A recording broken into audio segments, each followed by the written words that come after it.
Hello and welcome to the CAPE podcast. CAPE standing for the Child Abuse Prevention and Education Podcast. My name is Kristi McVie and I am an ex-West Australian police officer who spent 10 years with the police, where I was trained as a specialist child interviewer and a child abuse detective.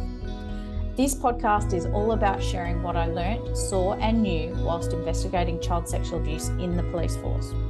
It is also about sharing the knowledge that I gained in that time that helped me with my own parenting of my then 2-year-old daughter. My mission is to help share my knowledge and to help you in your role as parents to keep your kids safe, along with guest experts in the field of child abuse prevention and education, both in person and online. Thank you so much for joining in on the fight to prevent child sexual abuse. Your kids will thank you for it. Welcome back to the Operation CAPE podcast. I'm very excited to be speaking with Trent Ray from the Cyber Safety Project today. Trent Ray and I connected on Instagram. I think we liked some of each other's stuff. And Trent is the co-founder of the Cyber Safety Project with Sam McCauley, who I believe are both teachers, but I'll get him to, or ex-teachers. I don't know. Are you ever an ex-teacher? I'll get him to explain how he started Cyber Safety Project and why he moved from teaching into teaching about cyber safety. So thank you so much, Trent, for being with me today. Thanks so much, Kristi. It's great to be here. We always have awesome conversations, and it's good that we can finally record one of them, right? I know. We should record every conversation because they're like gold every time. Yeah, so basically today we just want to chat about how you guys got started, what you're doing over in the East Coast, and really, like, I'd love some of your gold star information around what parents should be keeping an eye on. So how did you get started? Yeah, so the Cyber Safety Project was really born out of the fact that, yes, we were educators. Do you ever become an ex-teacher? I think you do, but I'd say we're still teaching right now, because that's exactly what the Cyber Safety Project does. We work with students, we work with educators, school staff, parents, even the wider community around, I guess, building awareness around some of the harms and dangers of the online world, but really thinking proactively about how we can help young people build the skills to be able to self-manage their digital citizenship, so their safety, their security, and even their digital well-being. Because as we know, the online world is always going to be a big part of how young people live, learn, connect, play, and eventually work. So we need to arm them with the skills to be able to do that really safely and responsibly and respectfully. So the Cyber Safety Project started because we were having some issues as a school ourselves, and we had a particular incident with a young boy in our school. His name was Jake, and he was 11 years old, and he was actually in Sam's class. And at the time, I was heading up our technology program at our school. And Jake really enjoyed playing Minecraft, just like so many other kids do still today. And this was over 10 years ago now that this incident occurred. But he was playing Minecraft on a public server with lots of his friends from school that arranged to meet in the server after school and on the weekends and play together. But because the server was completely public, he was able to connect with and play with other people that were in that same server or online Minecraft world where they'd play. But it gets a bit tricky to chat in Minecraft. And so Jake actually had sort of struck up quite a friendship with someone that had met him a few times in the server. And this person suggested to Jake that he downloaded Skype. Oh, yeah. So at the time, Skype was that kind of, really awesome way to connect with people. And it's multimodal, which means you can send photos. You could even conference call with people. And it was here that Jake really ended up connecting with a perpetrator online that was pretending to be a 13-year-old girl. And I think we've all certainly understand, and you especially, Kristi, would know the standard grooming tactics that an online perpetrator will use, but just building some trust with Jake over quite a period of time, to the point where Jake was then turning on his webcam and actually streaming himself live, doing sexual acts with this person at the other end, who he thought was a 13-year-old girl. Now, what was happening to Jake at that time, which we now know is called capping, and which is the coercion of a young person, and without their consent, then recording that material and potentially even using that material as, collateral that they can then engage with other perpetrators online to share that material. Yeah.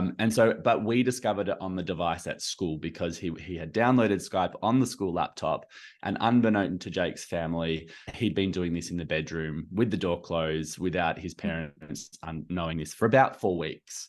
So, you can imagine at that moment when we discovered it at school, the challenge that we were faced with at that moment. And I guess as a school, we really reflected on, okay, we've got technology in our school, which is awesome because we know how important it is to help young people engage with technology to build their skills to be successful. But at the same time, we realized that there was probably a few more things that we needed to do from a school front for the whole community. So all of the stakeholders, students, teachers, school staff, and parents, to make sure that everyone is almost proactively armed with the skills to be able to navigate this stuff.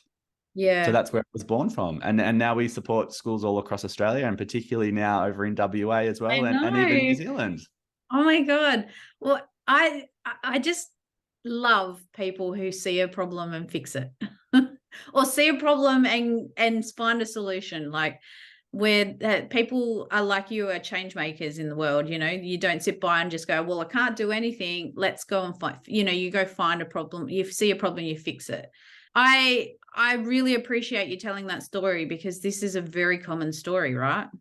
That's right. I mean, last year alone, I know the Australian Centre to Counter Child Exploitation received over 36,000 reports of online child abuse material. Yep. So this stuff is increasing every year. And it really truly is because we've got connected devices in the hands of younger and younger children. Yeah, yeah. And it's a big challenge for schools. I know that schools kind of don't know how to deal with what they're coming up against. You mentioned about the fact that because it was on a school computer, you kind of were, and you identified that this issue was going on, but so many things are happening without anyone finding it. And all we can do is keep educating, putting up. It was explained to me the other day, I was doing a cyber safety talk at a school, and when you're in the school, there's like a net over the school, because they've got really good what's the word I'm looking for, because it's very early over in WA and my brain's not working. Security, they've got prevention software, hardware systems to really lock down the environment to protect it. But once that device leaves the school, if it is a continuous learning device where it goes home with the student, or it's a BYOD program, then yes, once what happens outside of that bubble of the school is then really up to the families at home to be able to manage that, which can be difficult. Yeah. And that's what I said, like, there's this force field over the school. Once it leaves the school, that's it. There's a lot of things that can happen at home if as a parent, you don't set up the same level of security, and it's a challenge for parents, right? Because your child might have their own device and it's really safe at home, but then they go to someone else's house, and again, there's this level of, because that's what happens with devices, they go everywhere. Yeah, they really are around kids all the time, right? So they might even have their personal device that's really secure, but they might be exposed to things outside of that. So really what our program aims to do is to arm kids with the knowledge, skills, and strategies on what to do if something goes wrong, how to get help and support, and to help parents particularly build confidence with their children, or the confidence from their children for the parent to feel safe that they can even talk to them about things that are going wrong for them online, because we know that so many young people are a little fearful to talk openly with their parents about something that might go wrong for them online, out of fear of getting into trouble, or the device being taken away from them, or not allowed to go to their friends' house again if it happened, and those sorts of challenges that a young person sees by disclosing or sharing if something's going wrong for them. Yeah, that's right. I hear the same things. I've been hearing the same things since whilst I was a police officer before. Like, we're talking 13 years in the job, it's been going on forever that young people are scared to talk to their parents about this stuff, because I guess historically we haven't handled trouble, like, things well. We freak out, we lose, we're like, all right, you've done this, now you're going to lose your device. And right, we're going to protection mode, right? And we just want to wrap everything around that young person. But by doing that, it can put a barrier in place as well. So really, a lot of the conversations that we're having is really helping parents and understand from the child's perspective what they're going to need from them as an adult in the digital world, and as a digital parent, as a digital family. And one of the big things really is about open conversations and communication, is really clearly important. But what young people are telling us is that they don't want necessarily their mums and dads or their parents and guardians to know everything about the internet and everything about the games that they play or the social media. They don't expect them to know everything. Yeah. But what they do expect from their grown adults is that their parents are good problem solvers and that they know strategies to get help and support. So we always really encourage parents to make sure their children know, there's nothing that they would ever say or do that they wouldn't forgive. And that as a parent, my job is to help you fix any mistakes that happen. So the second thing is to make sure that your children know that you've promoted to them that you know how to get help and support if something goes wrong online. And we can start by having really important conversations so that they can see you as a parent, as an expert about online safety and how to get help and how to fix things if something goes wrong. Yeah, and that's so well put, because I talk about that a little bit similar in my book, and then helping your child come up with harm reduction strategies or strategies to get past something. It's no different to helping your child tackle a fight with a friend at school, or something that's going on with another interpersonal relationship. We've got to remember that just because it's online, it doesn't mean that these friendships and relationships don't matter to them, and that we need to, there's almost also a relationship with the device.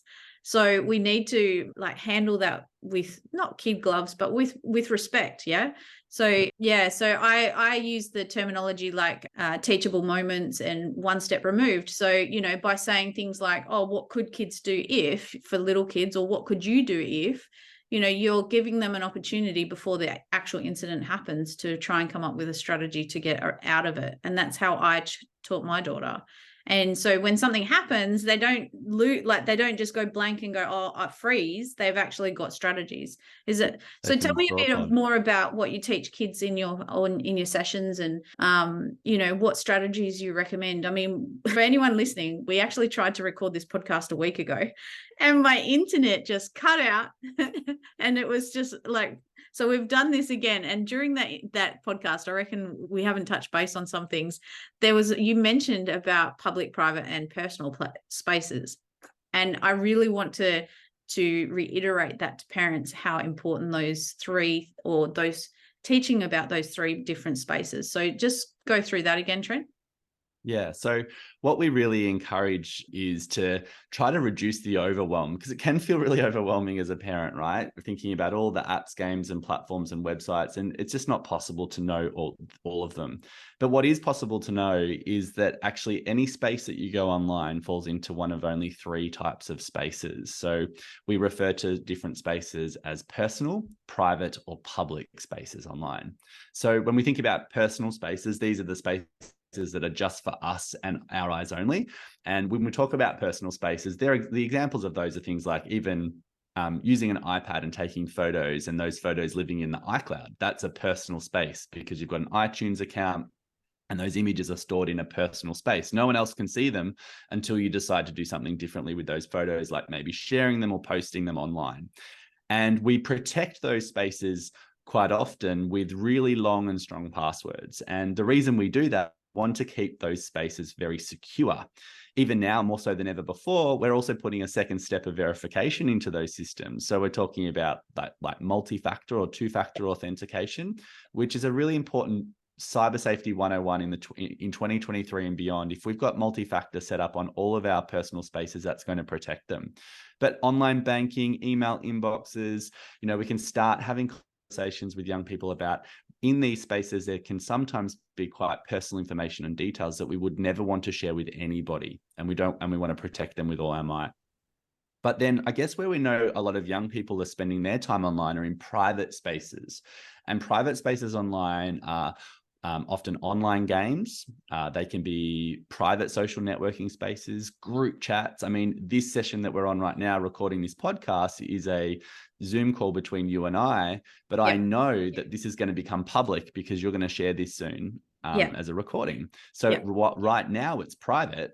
Some things inside of private spaces do end up public, which is really important to know. So, one of the things that we talk about when you're chatting to even just one friend via Messenger, when it's online and you've typed something, the person at the other end is going to receive that privately, but what they choose to do with that image or that text message or that post that you've shared in that space could end up public.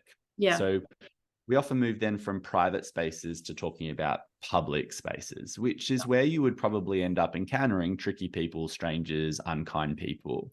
And knowing that those people are spending time in those spaces alongside us, we're going to be thinking very differently and carefully about who we choose to connect with, and maybe even some of the personal or secure information that we have. We want to be very mindful not to share that in public spaces.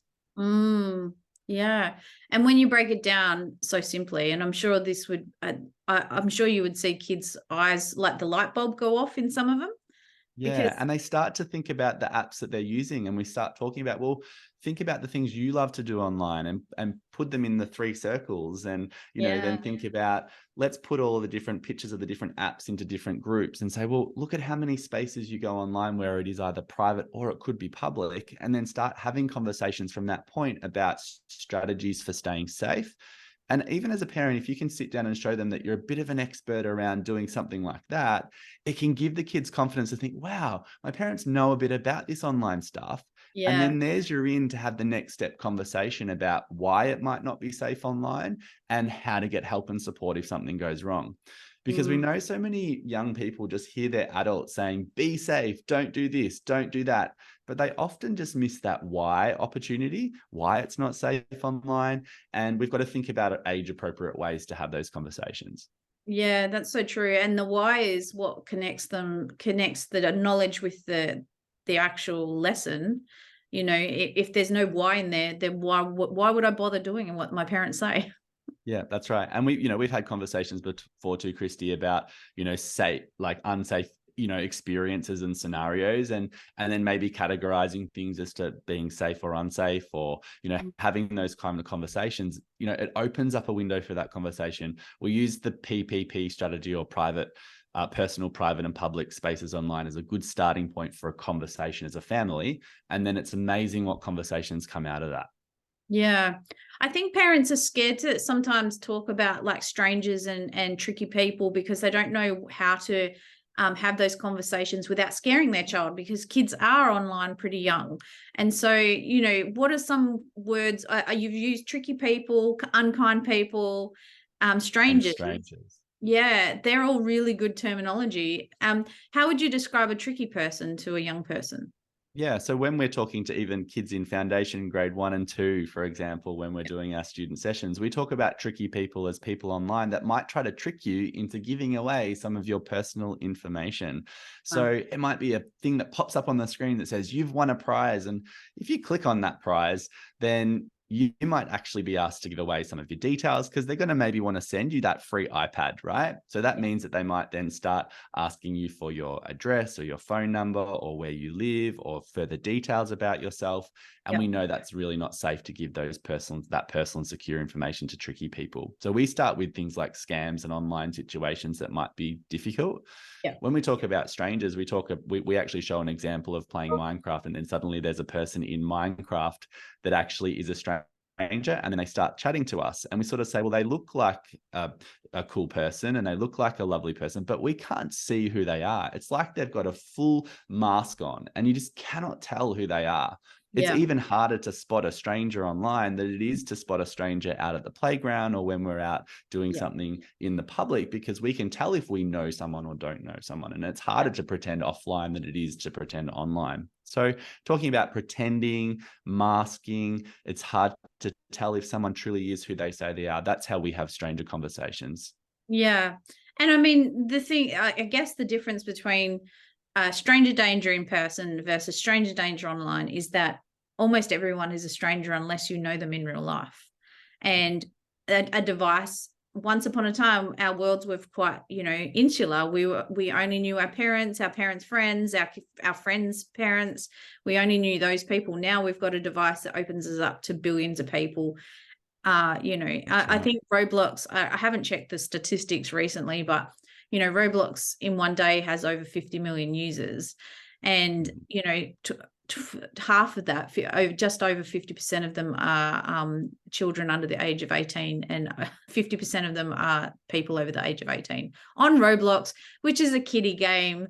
It's targeted towards children, and we've got 50% of that, 50 million.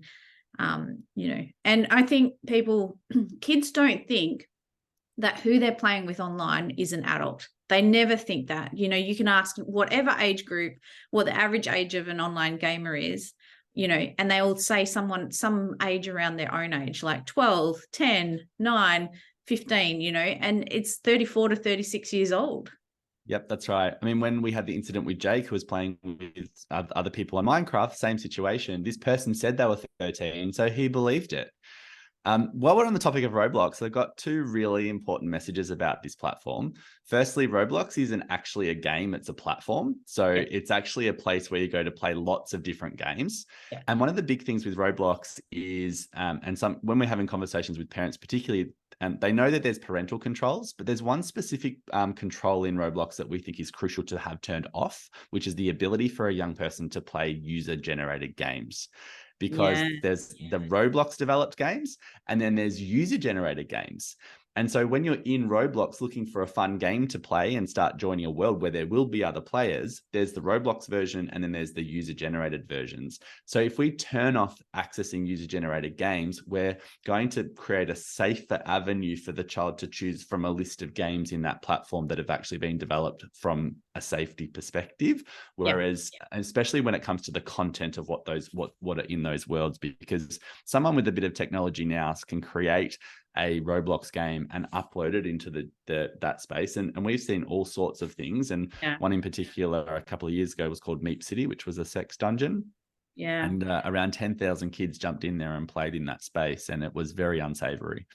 Oh, and they're still there. They're still going on. They're not, Roblox, as you said, it's a platform, and it includes games for all ages.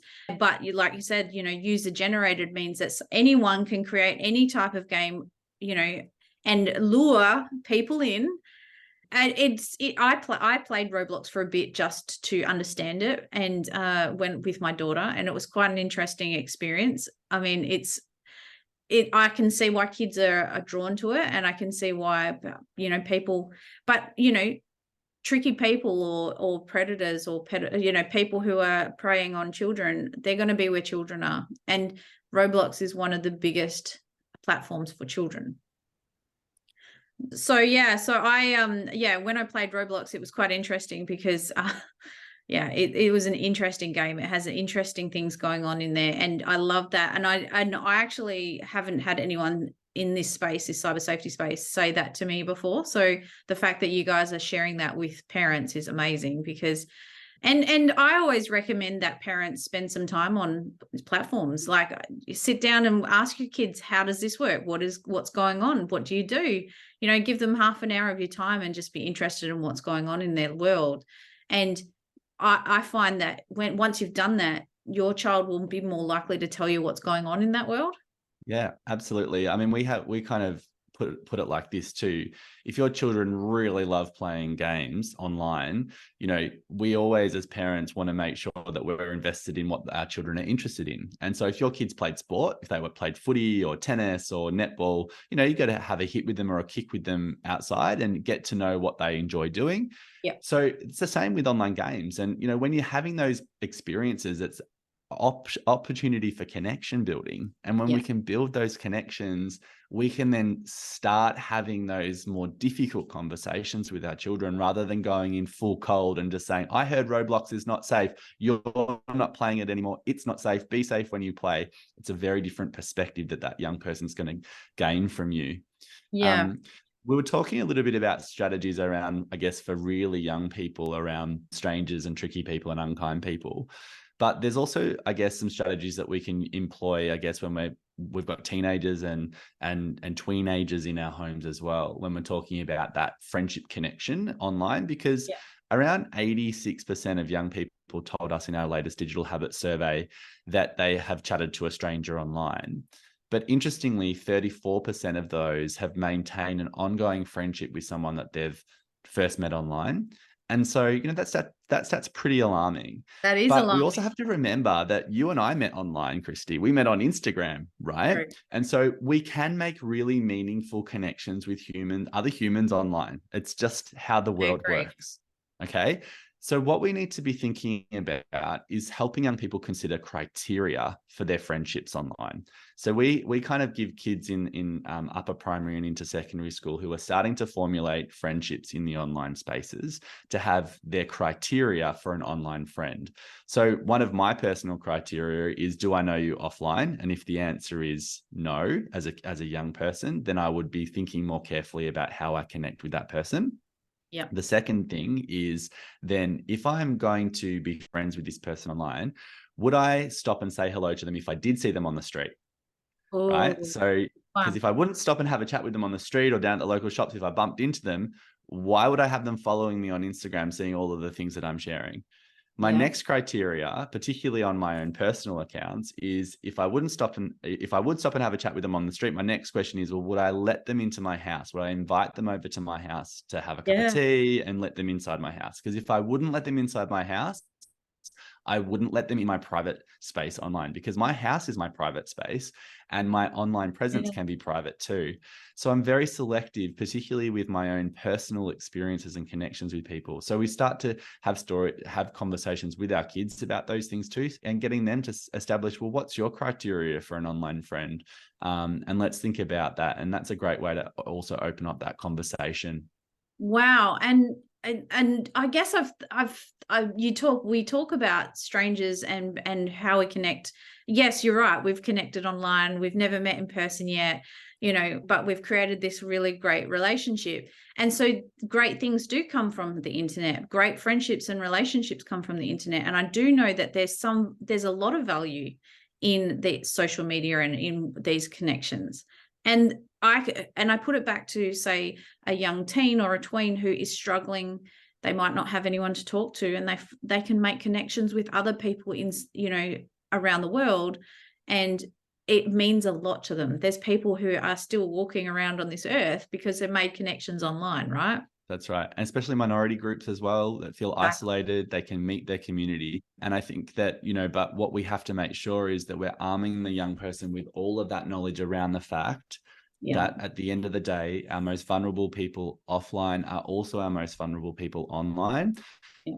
And if we are going to make connections with people online, we have to know about the harms and the risks and the potential dangers of meeting those types of people in the online world.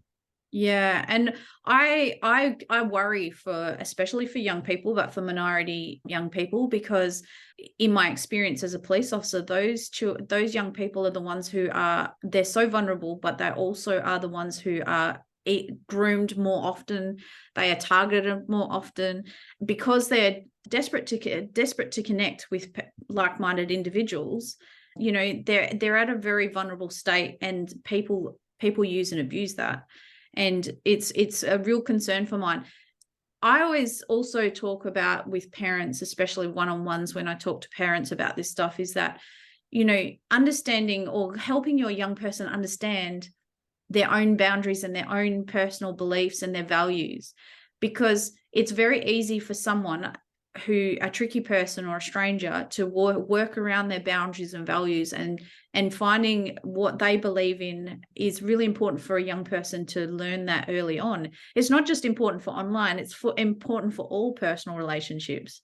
Mm-hmm. So, having those conversations with your kids, your young people, about, what do you believe in? What do you think is, what would you do if someone doesn't respect that boundary? What could you do if, more so? I think that's really important for us to help our kids understand that they have the right to say no to a lot of things, and that it doesn't matter who it is. It could be about their best friend. It could be an adult. It could be anyone. It's really important. There's so many lessons within the online world that can be both online and in person, and we can have those conversations. I think you've hit an absolute point about this idea of online versus offline, and we talk often about this idea of them being two separate things, but it's about human interaction, human social skills. And so when we designed our learning framework, we actually brought values conversations into the mix of our digital citizenship framework. So we wrap everything that we do around 4 key values for a strong foundation of digital citizenship, but they're great values to live by offline as well. So we talk about responsibility. Everybody has a responsibility to maintain their own personal security, safety, and well-being, but also to protect their friends, families, and their community. We talk about integrity, which is about being the person that you are online and the persona that you're putting out to the world. If you're going to think about your own integrity offline and how you work on that with building trust and good values with people and interactions that you have offline, then we should be thinking about what that might look like in our online spaces as well. Yeah. We talk about strength. So strength is our third value, which is about being able to bounce back when things go wrong online, because things will go wrong for us, but knowing the strategies to just be able to manage it from a personal perspective, but also knowing at what point it is that we need to seek help and support. And it does take strength and bravery to reach out for some support, whether that be to the kids helpline, e-safety, a trusted adult, or even a friend. Yeah. And then our final value is actually empathy, which is, tasting your own words before you spit them out, considering what it might feel like if you received messages like this, what might other people need from you in our online spaces where we connect and play. So it might be, good friendship, kind words, positive vibes, all of those sorts of things. So our values are RISE, responsibility, integrity, strength, and empathy. And it's about rising up as a community and really thinking about how we can create a safe space for everyone online. Yeah, so good. I love the all 4 of those values are really important in as a human. And that's the thing, like, I think like you reiterated, I said it without realizing it, all of connection, whether it be online or in person, is, it's all important. We need to stop thinking that online is just online, because if something's happening online, then it's definitely happening offline. Like if they're struggling online with something, it will be coming over. And one of the things that sometimes comes up, I was going to bring up a bit of cyberbullying, and maybe you can give some thoughts on cyberbullying and how to deal with, how parents can help their young person deal with it. But quite often cyberbullying starts off online and then it transfers into the young person's real life, into their school life. And it can be really difficult to handle, to help them. And ignoring it doesn't make it go away. And I have said to young people, and I've said to my own young person more than once, there's things that adults need to handle. And, some things are adult problems. And if it's an adult problem, I'm going to come and help you with that. And we're going to do it together. We're going to work as a team, and I know from my own young person's struggles with, with bullying and with friendships and stuff like that, they want to handle it all because they think that they have to handle it all. And they don't think that, they think that a parent stepping in is going to make it worse, or we overreact. Like, yes, all the things. Yep, that's right. I can tell, Kristi, you've dealt with all of this before. And, I guess the advice we give is for a parent is to make sure that we start with facts, right? So sitting down and trying to get the facts and all of the story in the picture, because I think sometimes too we can get quite defensive of our own young people, and we really want to wrap ourselves around them and we take their side and all of those things. So the first thing is to just make sure we sit down and think about the entire situation and get all the information that we need. The second step is to actually empower your child by asking them, what is it that you would like me to do to help and support you? So that we're not jumping in and we're saying, I'm going to fix this for you. That, hang on, we're going to work on this together. What are some of the things that you would like me to do to help you? How can I help you? And they might not know. So you could suggest, do you want to sit down and brainstorm some ways that we could respond? Or do you want me to sit down? Do we want to go and talk to someone at the school? Or, getting them to maybe first of all contribute to what they'd like some help with. Yeah. And then I guess being the parent and knowing what to do, particularly if we're talking about cyberbullying. Yeah. A lot of the great thing about us as Australian is that we have access to the Office of the E-Safety Commissioner. And so having the E-Safety Commissioner as a resource to go and report if cyberbullying escalates to the point where it's out of our control. But we do have a lot of steps that we can take to take control before we do that. So the first thing, once we discover that our young person has been cyberbullied or is being cyberbullying, is that they need to actually collect some evidence. Yep. So collect the evidence of the behavior and block the person on that, report that person, on that platform to Snapchat, to, Instagram, on a gaming platform, report the user and then block them. If that person's still continuing and that cyberbullying is still occurring in the online spaces, then we can take that evidence that we have. If Snapchat, Minecraft, Roblox, whatever platform it is, isn't supporting you as a user, then we can then report that to the Office of the E-Safety Commissioner, who do have governing powers and legislation around enforcing that particular platform takes action on that. And there are fines in place whereby if that platform or online service provider don't actually support that young user, then there can be fines in place that the E-Safety Commissioner can embed. One of the problems I've found or heard of, and I have seen, is that young people struggle to, if it's someone who is actually their friend or family, like someone that they, is a school friend or a peer in their school, they struggle to block those people because they're worried about the implications or the repercussions of that. And in my experience, I have almost had to hold my daughter's hand and go, look, it's going to be okay. I've also, because I am, ex-police officer, I target things head on. I have also gone and spoken to the parents of the other person and just said, hey, we've got an issue here. Can we work it out together? Because especially if it's someone known to your child and you can have those conversations, pick up the phone. Hey, I don't know if you're aware, but our kids are having trouble. And usually it, hits it pretty quickly. That's why it's so important to have your finger on the pulse on what's going on with your young people online, because you can stop things from starting before they even start sometimes.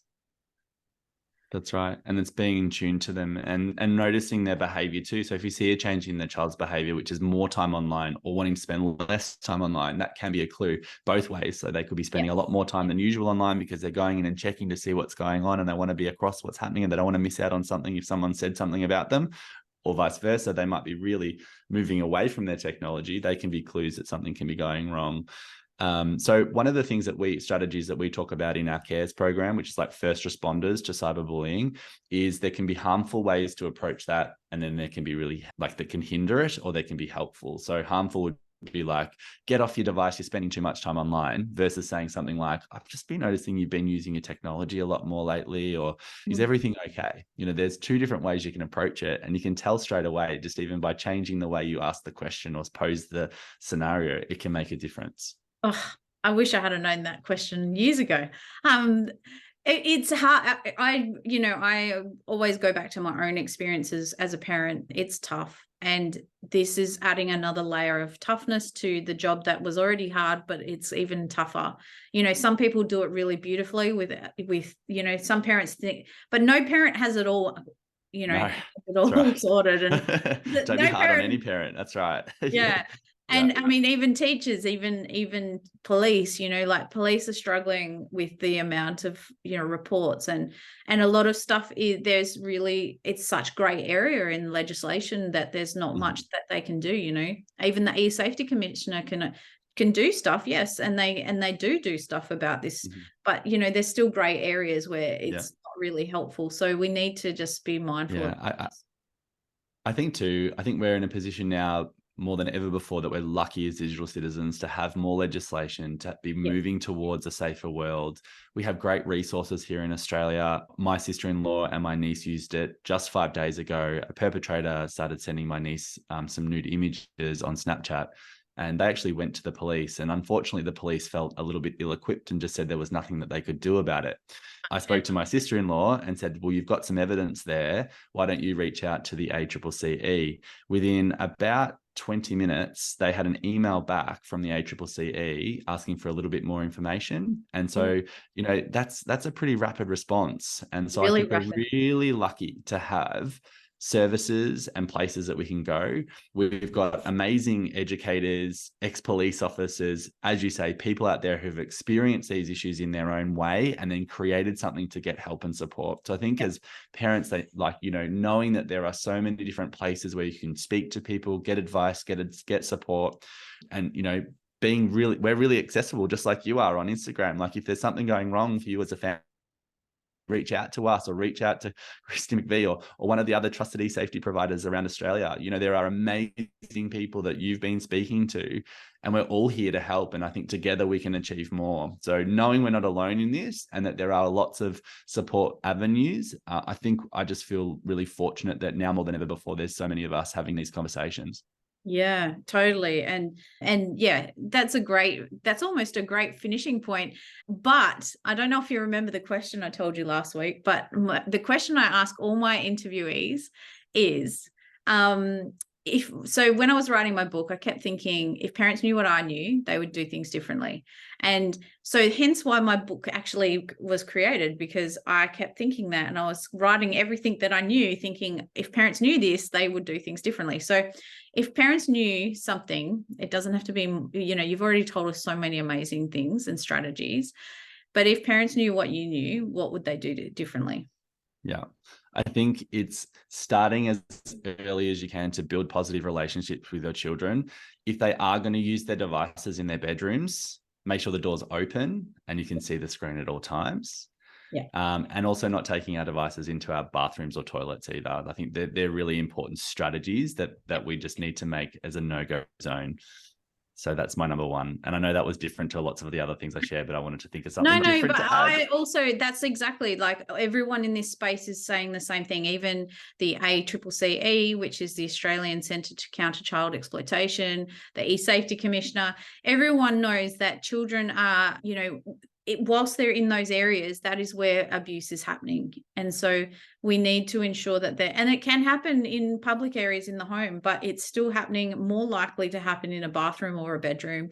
My only other thing I would say is to make sure all devices aren't charged in bedrooms or where people sleep, because not only, and I don't know if this is an old school thinking, not only is it bad for your brain whilst you're sleeping, but it's encouraging using it whilst no one's looking. So that would be my only other add to that. I agree. Yeah, 67% of kids are allowed to take their device into their bedroom at nighttime when they sleep. So, 67%. There's an important conversation to be had here. And, it's about safety, but it's also about the kids not getting enough sleep. We know how important sleep is. It's a superpower for kids as they grow and develop. And when they've got their device in their bedroom, they're going to be tempted to jump back online and reconnect with their friends. So absolutely, it's a great tip, Kristi. I agree. Thank you. Well, thanks again, Trent. I think this was an amazing conversation. You've got so much to say. I could absorb it all. So how can people find you online? Yeah, well, we're Cyber Safety Project. You can find cybersafetyproject.com.au. We're also on Instagram, Facebook, and LinkedIn. So if you just search Cyber Safety Project, you'll definitely be able to find us. Well, I'm going to let you go because you've got a big last day of work before your big holiday. But thank you so much, and I really appreciate you coming on the podcast and for just having a great conversation. I love everything that you've just talked about. I think I took a lot from it. So, and I'm sure parents are going to love the information that you shared as well. Awesome. Thanks so much, Kristi. It's good to be part of your podcast. Awesome work. You're doing great things as well. Thank you. Thank you for listening to this podcast episode. Education empowers children and it empowers parents, and education prevents abuse. That is why I'm here, and that is why you are here. So thank you. If you want any further information or support, follow me on social media, either under Kristi McVie or Cape AU social media accounts. I'll put the links in the show notes. You can also purchase a signed copy of my book, Operation Kid Safe, via the website at www.cape-au.com. Also on my website is a free ebook titled 10 Tips to Keep Your Kids Safe from Abuse, and self-paced courses for parents to help you in your journey of child abuse prevention. Don't forget to join our free Facebook group called Operation Kid Safe Parenting Group. Please see the show notes for any extra information, links, and help should you be looking for extra support. Thank you once again for giving a shit about preventing child sexual abuse. See you next time.